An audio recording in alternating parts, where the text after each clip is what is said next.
Hi guys, this is lecture number 63 where we are going to solve optimal merge pattern और ये हमारी second last problem है होगी। उसके बाद हम जाएंगे minimum spanning tree is a very famous problem. ठीक है, मिनिमम स्पैनिंग ट्री में हम ग्राफ जानेंगे, स्पैनिंग ट्री जानेंगे क्या होता है। और उसके पहले यदि आप इस लेक्चर पे डायरेक्टली जंप कर रहे हैं so guys see lecture number 0 आप देखें जाके, पहले लेक्चर नंबर 1 2 3 4 5 5 तक देखें। अगर आपको मेरी लैंग्वेज समझ में आती है, आपको ये कोर्स समझ में आता है, then you have to jump to this lecture from 0। और यार आप 30 से 40 घंटे का ये जो कोर्स होगा, बीच में ड्यूरेशन होगा मैक्सिमम 40 घंटे, आप इसको इजीली फिनिश कर सकते हैं। ठीक है, और पूरा कंटेंट आपको मिल रहा होगा, फीडबैक देख सकते हैं कमेंट्स में जाके लेक्चर नंबर 0 पे।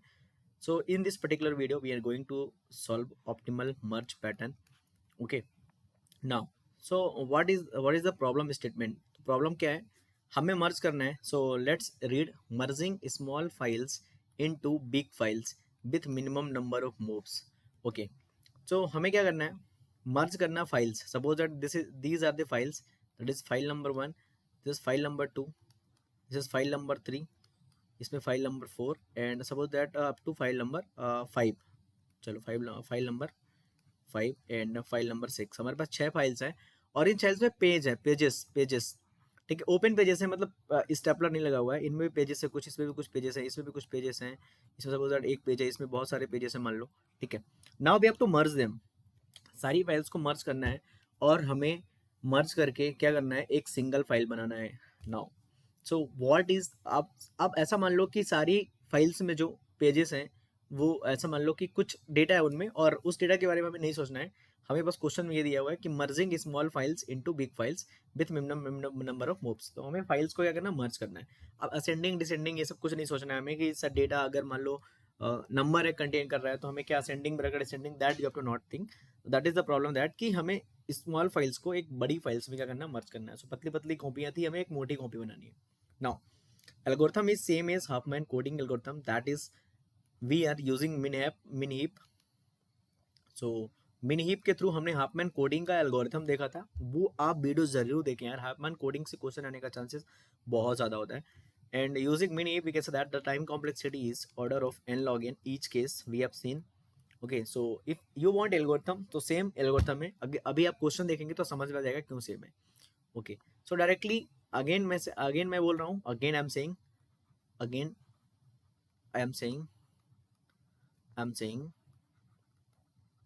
कि अगेन आई एम सेइंग कि जो तुम्हारा ग्रीडी है, ग्रीडी से दो तरह के क्वेश्चन बनते हैं। Number 1 is numerical and number 2 is time complexity. Okay, say see number 3 is MST, जिसमें वैरायटी बन सकती है, variety of questions that we will solve, variety of questions that they will ask, we will solve that. Okay, so that is not x, that is example. Okay, so we have given that a has 20 pages, b has 35 pages, file c has 10, file d 18, e has 17, f has 15, g has 22 pages. So these are the pages of the file and we have 1 2 3 4 5 6 7 files. Now what the question is saying that find minimum number of moves while merging all the files. Okay, we have to find minimum number of moves while merging the files। Minimum number of comparisons, minimum number of क्या करना है, comparisons बताना है। ठीक है, और maximum number of comparisons बताना है। ठीक है, that we have to solve. Okay, so let's one example. Suppose that we have a file f1 and इसमें हमारे पास 3 पेजेस हैं। ठीक है, और वी हैव अनदर फाइल जिसमें हमारे पास 7 पेजेस है, 1 2 3 4 5 6 7 f2। नाउ एक बड़ी फाइल बनानी है हमें, f फाइल। ठीक है, और हमें हमें इन सारे पेजेस को यहाँ पे डालना है। ओके, सो सपोज दैट कि हम फाइल को असेंडिंग ऑर्डर में, अब मैं यहाँ पे वर्ड जो है इंट्रोड्यूस कर रहा हूँ, अरेंज कर रहा हूँ असेंडिंग ऑर्डर में। So you will compare. Okay, now first of all see what about moves. Comparison को बाद में डालते हैं, पहले मूव्स को देखते हैं।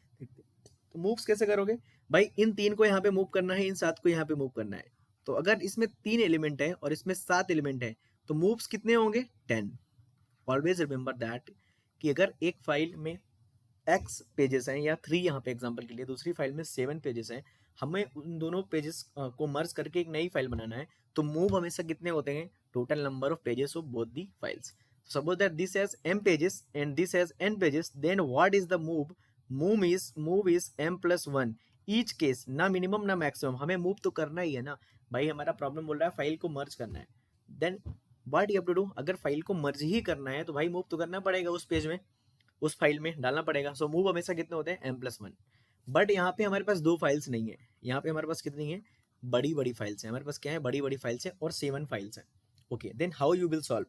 So again you have to think about the what Huffman coding wala algorithm. Why I will tell. So what is the value of how many pages of A, 20, and how many pages in B, 35, and how many pages in C, 10, how many pages in D, 18, how many pages in E, 17, how many pages in F, 15, how many pages in G, that is 22. Now we will solve these questions, don't worry that we will solve. Now अगर मैं क्या करता हूँ ना, छोटी छोटी files को पहले मर्ज करता हूँ, छोटी छोटी फाइल्स को पहले उठा लेता हूँ मर्ज करने के लिए, तो मेरे लिए अच्छा होगा. तो हम छोटी दो वैल्यूज को पहले उठाएंगे, ठीक है. तो सबसे छोटा यहाँ पे क्या मुझे दिख रहा है, 10. आई थिंक 10 इज सबसे छोटा, 10 सबसे छोटा है. उसके बाद क्या है, 15 है. तो अगेन मैं छोटे वाले एलिमेंट को कहाँ डालता हूँ, लेफ्ट में डालता हूँ. तो C will be there and what is the value of, and F will be there. So what is the value of C, that is 10, and what is the value of F, 15. इन दोनों को add करोगे तो आएगा 25. क्या आएगा, 25. और इन दोनों को हम क्या कर देंगे, डिलीट कर देंगे. अब हमारे पास एक नया वेरिएबल आएगा t1, दैट इज 25. ठीक है. Now again we will choose two minimums of this particular thing. d is 18, e is 17. हमें सबसे छोटे मुझे तो यही दिख रहे हैं. तो हम e को कहाँ डालेंगे, लेफ्ट में डालेंगे. ई को हम कहाँ डालेंगे, लेफ्ट में, क्योंकि ई हमारा क्या है, छोटा है. छोटे वाले को हम कहाँ डाल रहे हैं, लेफ्ट में. तो ई को मैंने लेफ्ट पे डाला, ठीक है. This is t1. So let me right t1 inside and 25 I can write outside. So t1 I can write here and 25 I can write here. Okay, so that variable को हम अंदर डाल रहे हैं, तो कुछ भी लिख सकते हो, कोई दिक्कत की बात नहीं है यार, तुम्हें अपने हिसाब से करना है. ई की वैल्यू कितनी है, 17. And what is the value of D, D की वैल्यू कितनी है, 18. सो what is the value of this one, that is 35. 35 को बाहर लिखते हैं and that is t2. So let's delete this one also, and what is the value of t2, that is 35. Okay, did you get it? That is very simple thing, you can say that. Okay, now again we have to choose two minimums. So what are the two minimums right now? So these four has been deleted. So 20 is the minimum and 22 is the minimum, I think. Yes. Okay, so let's do this one also. अच्छा, यहाँ पे मैंने क्यों नहीं किया, क्योंकि हमें दो मिनिमम सेपरेट मिल रहे थे, इसलिए. हमने पिछले वीडियो हाफ एंड कोडिंग में प्रैक्टिस क्वेश्चन किया था, उससे आप अंदाजा लगा सकते हैं. So A is 20 and what is G, 22. Okay, so we are saying कि हम ए यहाँ पे ले रहे हैं, that is 20, and what is G, G is 22. So that is 42, and let's say that is t3.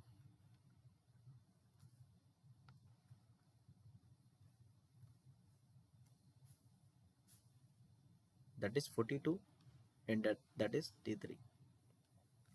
So you can delete this and you can delete this also.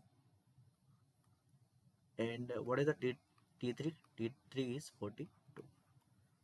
Now what are the two minimums, you can say that what are the two minimums. So two minimums are b is equal to 35, you can say that b is equal to 35, or t1 is equal to 25, or t2 or t1 t2, you can say that, or b you can take. Okay, so I'm taking b and t1, b and t1. Okay, so which one is lesser, which one is lesser? So t1 is lesser than b, so b will be in right and t1 will be in left. So this will be b, and the value of b is 35, and this will be 60, and that is t4. So t1 got discarded and t4 will be 60. Did you get? Okay, now again we have t2 and t3. We have t2 and t3. Which one is lesser, t2 or t3? हम दो choose करते हैं minimum, t2 और t3 में कौन छोटा है, t2. t2 will be in left. Okay, already in left. Okay, so that is t3.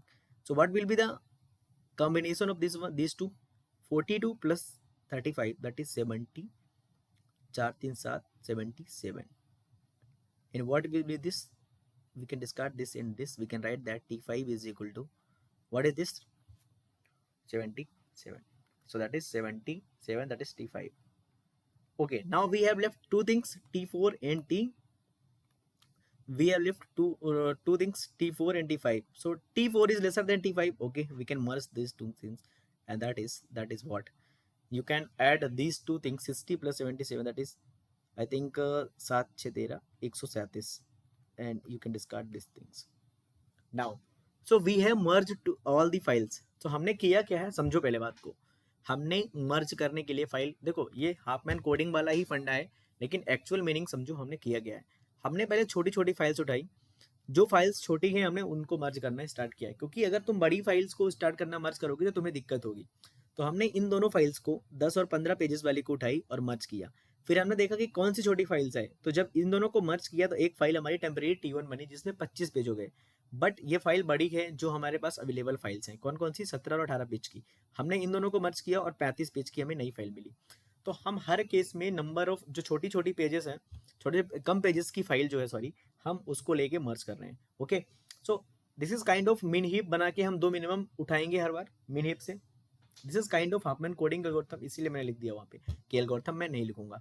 ठीक है, नाउ हाफमैन कोडिंग में हम क्या करते थे, यहाँ पे 0101 कोड देते थे, लेकिन यहाँ पे कोड नहीं देना है. यहाँ पे क्वेश्चन क्या पूछा है, minimum number of moves while merging all the files. Okay, now let's see question number A. Minimum number of moves while merging all the files. Okay, तो यहाँ पे अगर तुम दिमाग लगाओ, मैंने बताया था कि अगर फाइल 1 तुम्हारे पास 3 पेज की है, फाइल 2 अगर तुम्हारे पास 7 पेज की है, तो इन दोनों को मूव करने के लिए हमारे पास कितने मूव्स लगेंगे इसमें मूव करने के लिए, 10. क्योंकि हमें 3 पेज यहाँ भी डालने हैं, 7 पेज यहाँ भी डालने हैं, तो मूव तो कराओगे ना 3 पेजेस को यहाँ, 7 पेजेस को यहाँ, तो मूव कितने लगते हैं, 10. और इन जनरल अगर तुम्हारे पास एक फाइल है m पेज की और एक फाइल है n पेज की, तो मूव हमेशा m+n लगते हैं नई फाइल बनाने के लिए. और ये मर्ज सॉर्ट में भी तुमने देखा है कि मर्जिंग टू एलिमेंट के लिए मूव कितने होते हैं, m+n each case. So what are the moves. तो सबसे पहले दिमाग लगाओ, जब तुमने इन दोनों को जब तुमने मर्ज किया तो मूव कितने लगे, 25. क्यों, 10 + 15 25. ओके 25. ठीक है, फिर तुमने जब इन दोनों को मूव कराया, इन दोनों को मूव कराया, इन दोनों को मूव कराया, इन दोनों को मूव कराया, 25 और 35 वाले को, तो कितने मूव लगे, 60. सिंपल. और फिर तुमने इन दोनों को मूव कराया, इन दोनों को मूव कराया, तो कितने मूव लगे. उसके पहले हम यहाँ तक सॉल्व कर चुके हैं, इसको देखते हैं. 17 और 18 वाले पेज को मूव कराया तो कितने मूव लगे, 35, क्योंकि m+n. सिंपल. ओके, जब इन दोनों को तुमने मूव कराया तो कितने मूव लगे, 42. ओके, जब तुमने 42 और 35 को मूव कराया, इन दोनों फाइल को मूव कराया मर्ज करने के लिए, तो कितने लगे, 77. और जब तुमने 60 और 77 वाले को मूव कराने की कोशिश की तो कितना लगा, 137. सिंपल चीज है यार, बहुत सिंपल चीज है. देखो क्या कैसे किया मैंने, अगर तुम्हें समझ में नहीं आया फिर समझा देता हूँ. हमने इन दोनों फाइल्स को जब मूव कराया, मर्ज किया, मर्ज करने के टाइम पे हम जब मूव कराते हैं कितना होता है, m+n. इन दोनों का सम कितना है, m+n 25. जब हमारे पास टेम्परेरी फाइल T1 आई जिसमें 25 पेज थे, अब उस 25 वाली पेज वाली फाइल को B के साथ जब मर्ज करेंगे कितने मूव हो गए, 25 + 50 35 60. तो 25 हो गया, 60 हो गया. नाउ 17-18 वाली पेज को अगर मूव कराते हैं, मर्ज करते हैं, तो मूव कितने आएंगे, 35. और इन दोनों कराते हैं 42. और अगर 42 और 35 को कराते हैं तो 77. और इन दोनों को कराते हैं जब मर्ज, फाइनल हमारे पास दो बड़ी बड़ी फाइल आई, दो बड़ी बड़ी फाइल्स आ गई, एक इतनी बड़ी एक इतनी बड़ी, और इसको इतनी बड़ी बना दिए. कितने मूव लगे, 137. So you can count and you can answer it. Comment down यार, please comment down the answer. Okay, so sir हम अगर एग्जाम में इसको डायरेक्ट करना चाहे तो कैसे करें. So for moves you can say that कि what is 25, where is 25 is there. Okay, let me take purple colour. So that is 25. Okay, that is 60. Okay, 25 60. What is 35? That is 35. What is 42? 42. That is 42. Okay, that is 42. Okay, what is 77? That is 77. Okay, what is 137? That is 137. So you can say that what is these nodes. So you can say that these are the internal nodes. एक ये वाले node जो हैं ये सारे क्या हैं, leaf node है, और ये सब क्या है, इंटरनल नोड्स है. So what is the meaning of this, कि अगर तुम्हें मूव्स बोलता है कोई, moves, so question number 1 is कि अगर कोई तुम्हें मूव्स बोलता है तो moves is sum of all internal nodes of tree. जो ट्री तुम्हारा बना है उसके सारे इंटरनल नोड्स को तुम सम कर लो, that is the number of moves. तुम्हें कुछ सोचने की जरूरत नहीं है. जितने भी इंटरनल नोड आ रहे हैं, इंटरनल मतलब जो लीफ नहीं है, जिनके 2 बच्चे हैं, ठीक है। वैसे रियल अगर एग्जांपल क्या होता है इंटरनल का, रियल डेफिनेशन कि जिसका एक भी बच्चा हो उसे इंटरनल बोल देते हैं, लेकिन यहाँ पे 2 बच्चे ही होंगे, फिक्स है, ठीक है। So you can say that कि ऐसा होगा 25 60 137 77 35 42। Okay, so that is a very beautiful question. Okay, now question number B. Question number B तो आपको समझ में आया, और आप कमेंट करें सम करके, मैं कैलकुलेट नहीं कर रहा हूँ। Minimum number of comparisons, minimum number of comparisons. Okay, so you can say that कि minimum number of comparisons, minimum number of comparisons हमने देखा था मर्ज सॉर्ट में minimum of m comma n होता है। क्यों? देखो, अगर कंपैरिजन की बात कभी आई तो सपोज दैट ये फाइल है तुम्हारे पास f1, इसमें 3 एलिमेंट है अगेन, और एक फाइल है तुम्हारे पास f2 जिसमें 7 एलिमेंट है अगेन, ठीक है। तो इसमें m अगर 3 एलिमेंट है, इसमें कितने एलिमेंट है? 7 एलिमेंट है। तो तुम अगर कंपेयर करोगे अच्छे केस में, मतलब वेस्ट केस में, तो तुम इसको इससे कंपेयर कर सकते हो और ये वाला अपने सही जगह पे चले जाए, फिर इसको इससे कंपेयर कर सकते हो, इसको इससे कंपेयर कर सकते हो। तो मिनिमम केस में 3 तुम्हें कंपेरिजन लगेंगे, बाकी तो ये इन्हें मूव करा देंगे डायरेक्ट हम। So minimum number of comparisons जो होते हैं वो होते हैं minimum of m comma n। Now again what will be the answer for this particular question? Okay, see, so हमारे पास ये दोनों फाइल थी, इन दोनों को मूव करा इन दोनों को अगर जब हम मर्ज कर रहे थे तो कंपैरिजन इस केस में कितना लगेगा? इन दोनों का मिनिमम, दैट इज 10 प्लस अगर इन दोनों का करेंगे तो कितना लगेगा? Minimum of these two, that is 17। Okay, इन दोनों को अगर करेंगे तो मिनिमम कितना लगेगा? 20, ठीक है। नाउ जब इन दोनों को करेंगे तो कितना लगेगा? 25, 25। ओके, नाउ इन दोनों को जब करेंगे, इन दोनों को करेंगे तो कितना लगेगा? इन दोनों को जब मूव कराएंगे तो कितना लगेगा? 35 लगेगा। 35 यस लगेगा कि minimum.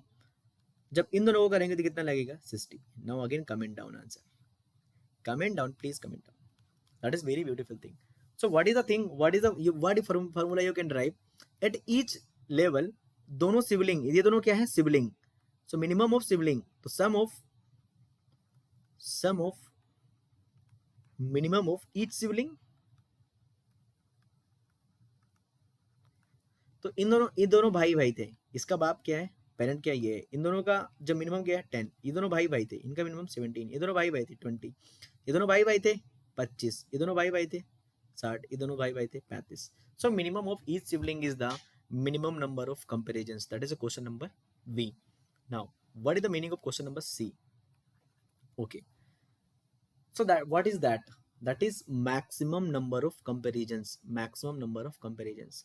So maximum number of comparisons कितने होते हैं? maximum number of, again I will not, maximum number of comparisons की बात करें, again I will not proof, that is m plus n minus one. Merge sort में मैंने बहुत अच्छे से समझाया, अगर आपने मर्ज सॉर्ट नहीं देखा है पहले आप वो जाके देखें, कोडिंग मैंने बहुत बेहतरीन समझाई उसमें, ठीक है, आपको समझ में आएगा। तो m plus n minus one क्यों? हो सकता है कि वर्स्ट केस में जो फाइल है पहले हमको इससे कंपेयर करना पड़े, फिर इसको इससे करना पड़े, फिर इसको इससे, फिर इससे, इससे ऐसे। So m plus n minus one होता है, ठीक है। So what is the answer of that particular question, for that particular question? Okay, so let me minimize it so that we can see better way. Okay, so जब यहाँ पे m कितना है 10, यहाँ पे n कितना है 15, तो m प्लस n कितना होगा?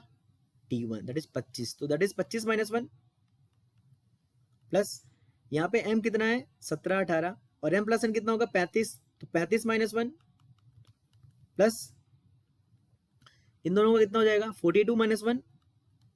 अगेन यहाँ पे कितना हो जाएगा? इन दोनों का sum, that is 60 minus one plus 60 minus one. Again इन दोनों का सम कितना है? 77 माइनस वन, क्योंकि m plus n minus one. So ये कितना है? 137 minus one. So what is this? Comment down the answer, again comment down answer.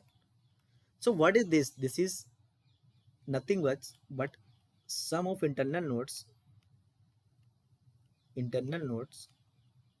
minus number of internal nodes. क्यों ऐसा मैंने क्यों किया? देखो 25 को ऐसे लिख लो, प्लस 35 को ऐसे लिख लो, प्लस 42 को लिख लो ऐसा, प्लस 60 को लिख लो ऐसा, प्लस 77 को लिख लो ऐसा, प्लस 137 को लिख लो ऐसा, माइनस कितने वन है? 1 2 3 4 5 6 6। सो अगर तुम्हारे पास 6 यहाँ पे इंटरनल नोड है, देखो 1 2 3 4 5 6, so that is minus 6. So that is formula that you can derive yourself and you can learn. So comment down, please comment down all the answers. That is very very basic question. Comment down all the answers, okay. And in next video we will learn minimum spanning tree. Minimum spanning tree. So that problem I am discussing कि अगर question कभी आता है gate में तो आप इससे solve कर सकते हैं। और इसका प्रीवियस ईयर एक बार आप देखना, अगर आपको मिल जाता है तो ठीक है, आप सॉल्व कर लेना। इतना इंपॉर्टेंट तो मतलब नहीं है, लेकिन आपको सीखना है क्योंकि ये सिलेबस में है। Okay, so that is the second last problem of the grading, and I will jump into the last problem, that is what you can say that is very beautiful problem, minimum spanning tree. Or guys, don't forget to subscribe. Let's meet into next video.